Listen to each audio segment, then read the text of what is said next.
Well, people have been commenting this morning, Ken, on why I'm wearing the tie I'm wearing. It's a Mickey Mouse tie. And the reason I'm wearing it is because, well, tomorrow our family is going to go to Disneyland, but for a rather special event. To back up on the story, recently in the fall, the Disney folks re-released one of their classic films, Sleeping Beauty. Re-released it on DVD and also on Blu-ray disc. And it is the case with most of these DVDs these days, Ken. They can't just show the movie. You have to show, the director's cut and the behind the scenes and the making of. And Disney also includes usually interactive games and a lot more. Well, one of the things they included on this was the castle itself. And folks may remember back in the 50s and 70s, the castle was open. You could walk through the castle and actually tour part of the story of Sleeping Beauty's castle. Well, guess what?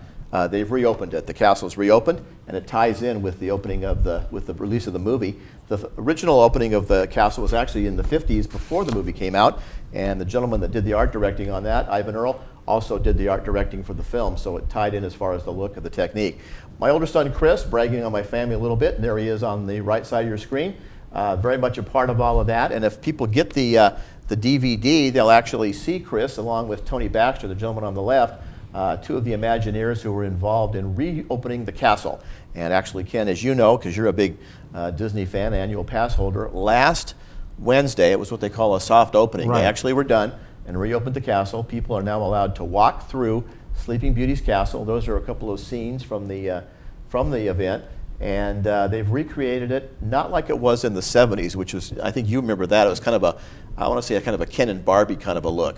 Right. And now I remember it, the different stages. And right. I certainly remember it as a kid in the 60s right. going through it, and I always enjoyed it.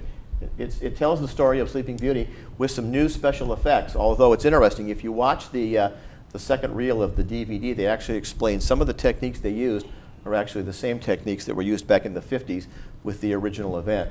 Now, in addition to the castle being open, and that's sometimes the lines are shorter or longer, so you might want to walk by and check that out. It does require some walking up and down stairs. Some tight stairways. But what they've done is they've recreated the same show in what used to be one of the shops down below the castle, so you can have the same experience without having to go up and down the steps.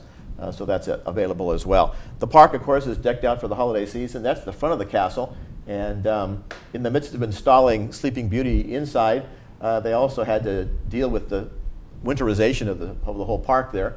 And that's what goes on at night. And it looks like it's snowing, but it's actually, well, it's Disney snow, I guess we call it.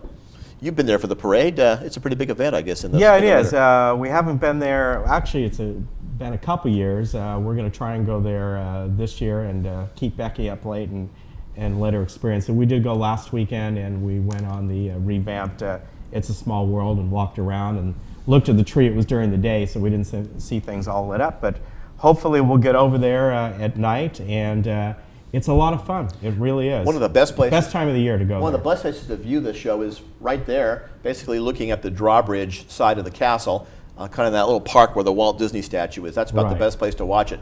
Great holiday music, special effects and lighting. And my son was saying, while they were there at nighttime installing the castle, the insides of the castle, the crew was installing all those effects on the top of the castle as well. And each of those snow mounds has little lights and decorations in it. This is their Christmas tree this year. First year it's an artificial tree. And I don't know how many thousands of ornaments, but it's certainly an elaborate display. I don't know. There. I know they're all LED lights now, and they're synchronized, and they can do all kinds of different effects on the tree. And so that'll be neat to see. And, really throughout the years, what they would do, they'd bring a real tree in. Yep. However, they would supplement it with fake branches to fill it out. To jazz it up, They would put a fire coating on it. You never really saw the actual pine needles. They were so coated with fireproofing, which were obviously they used a green color. Then they would flock it.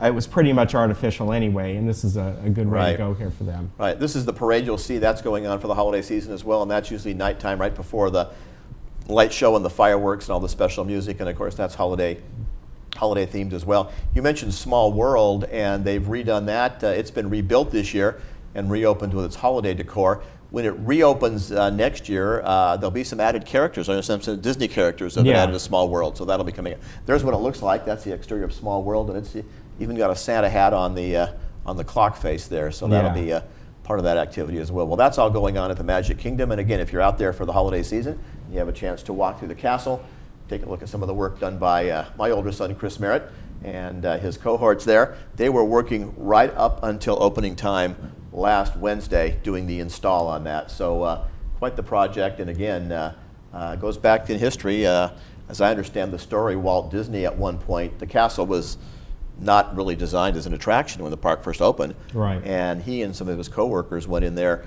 opened up the door, and there was lots of cats in there and fleas and a lot of things. They had to clean all that out, and then built the castle attraction that we see there today. So they've replicated the past and brought it back. No cats or fleas. No cats. No. Although there are a lot of cats running around Disneyland, feral cats. So Yeah, there are at nighttime. A lot as of well. times you can see them out there. And they also are using dogs to patrol at night as well, which they didn't have when I worked there back in the 60s. But a great place to visit, and of course the Haunted Mansion has got its holiday theme as well, so lots of things to do at the Magic Kingdom. Let's see what else is going on. Well, if you're into plants, how about this one at the Fullerton Arboretum? I know you like to garden, Ken. The Fullerton Arboretum will be having their annual cactus and succulent show, and that'll be coming up the 5th, 6th, and 7th. They have thousands of hard-to-obtain plants